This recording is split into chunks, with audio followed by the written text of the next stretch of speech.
They say the prisoners went insane in solitary confinement, but what I saw proved the walls went insane with them. Even from the outside, Eastern State Penitentiary looks wrong.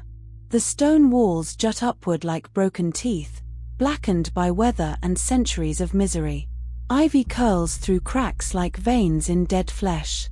The front gate, iron and heavy as a tomb door, stands crooked on its hinges, as if the building is trying desperately to spit out everyone who enters.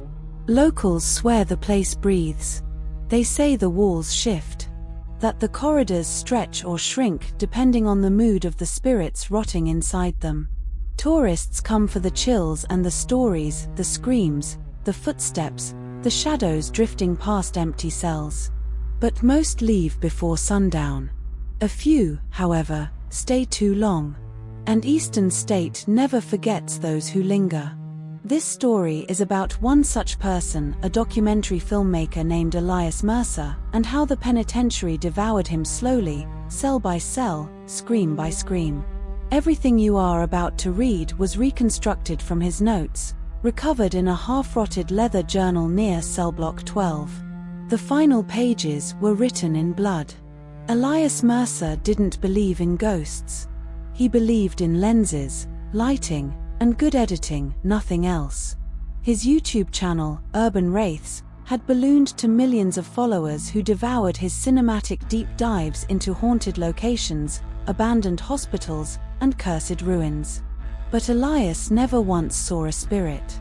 He had chased phantom footsteps in Detroit psychiatric wards, dust shadows in Kentucky coal mines, and haunted train tunnels in West Virginia. Every time, he found the same thing: myth, exaggeration, structure groans, human imagination. It annoyed him not because he wanted ghosts to be real, but because his audience wanted him to act like they were. He had started to fake reactions, and that bothered him more than any ghost story. So when the Eastern State Penitentiary Preservation Society reached out, offering him exclusive after-hours access for an educational collaboration, he accepted immediately. A night alone inside one of the most infamous prisons on Earth. If he found nothing, he could finally do a documentary debunking the entire paranormal tourism industry. If he found something, he didn't consider that option. Not yet. They gave him a keyring, a map, and a warning. If you hear anyone whisper your name, the guide said, leave. Immediately, Elias forced a laugh. Ghosts whispering names? Classic stuff. The guide didn't smile. Eastern State is different, she said. People don't always come out the same way they went in.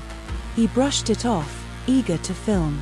But when the guide left him at the entrance tunnel, that long arched passage once used to blindfold prisoners so they never saw another human face, Elias felt an unexpected tightness in his chest. The heavy gate clanged shut behind him. The click echoed like a gunshot. Dust drifted through the beams of his flashlight, swirling like ash. The air smelled of cold stone, rust, and something older, like rot trapped for a century. Let's begin, he whispered, turning on his camera.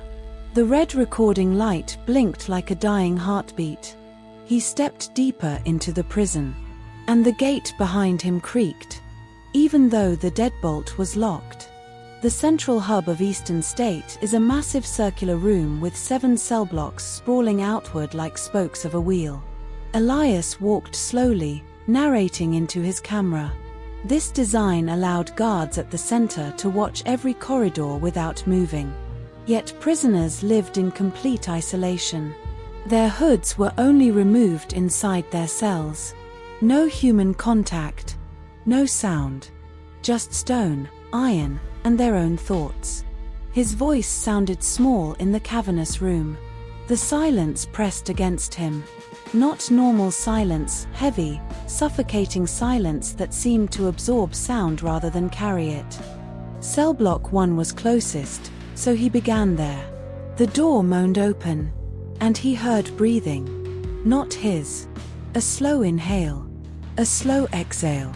He swung his flashlight around, nothing. Just dust, rusted bars, and long-abandoned cells. He entered the corridor, trying to rationalize the sound.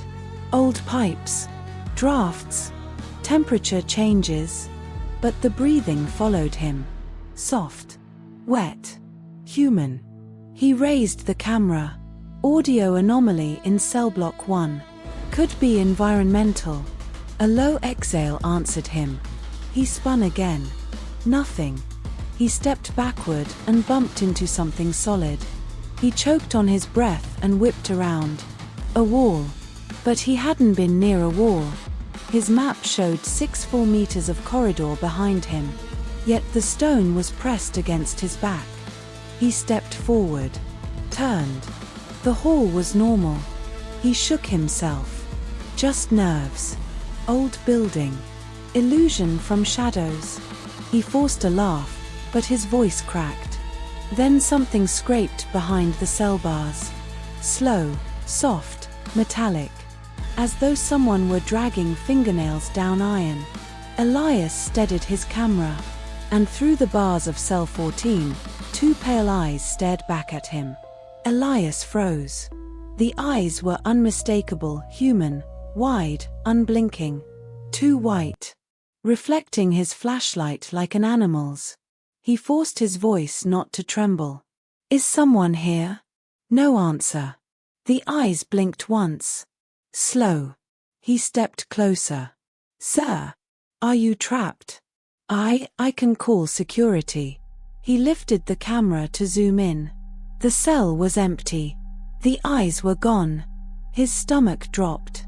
He replayed the footage. In the frame, the doorway of cell 14 was pitch black. No eyes.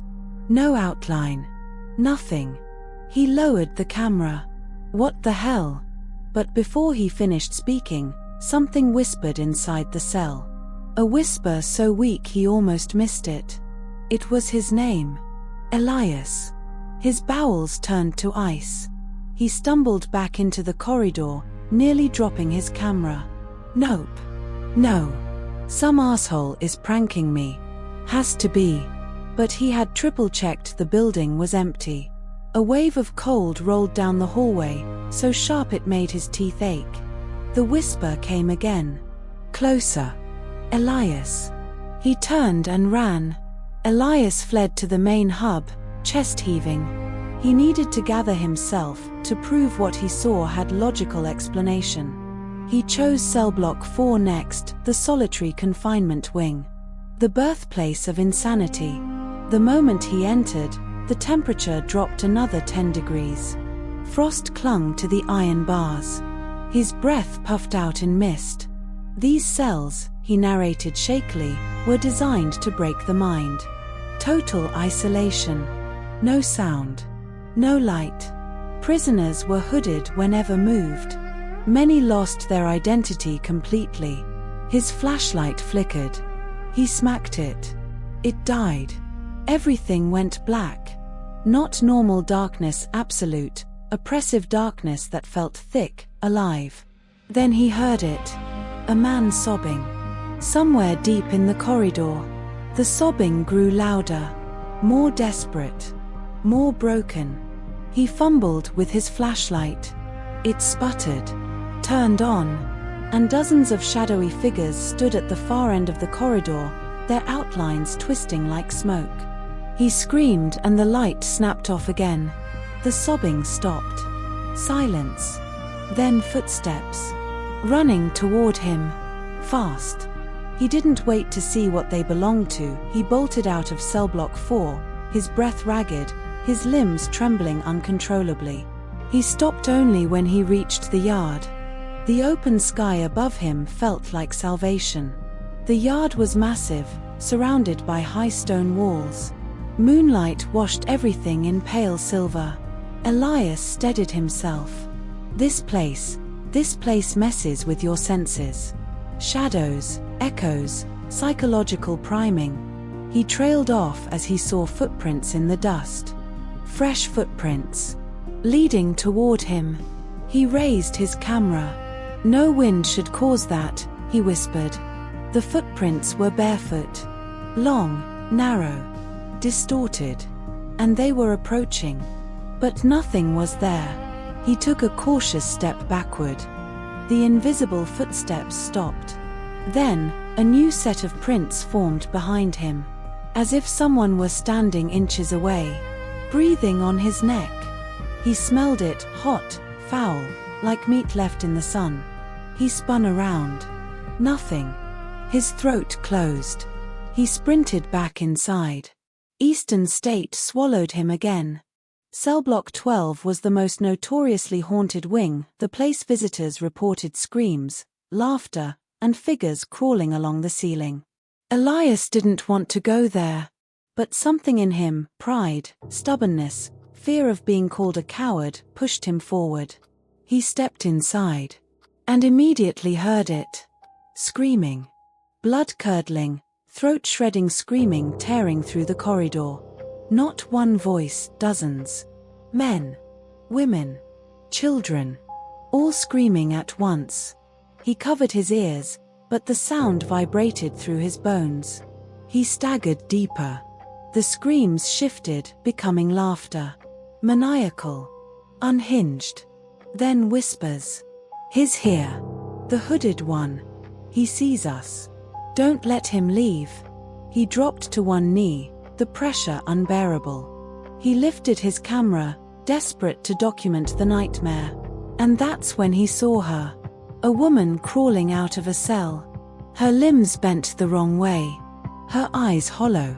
Her mouth stitched shut with rusted wire. She moved toward him, dragging her body like a broken marionette. Elias stumbled back, tripping over debris. The woman opened her stitched mouth. The wires snapped. And she screamed. A scream so shrill his vision blurred. He scrambled to his feet and ran. Her hands clawed the floor behind him, the sound sharp as knives. He didn't look back. He couldn't. Elias fled until he found the warden's office, a place preserved for tours. He slammed the door shut, chest heaving. The room was dusty but intact. Papers scattered. A large desk. An old chair.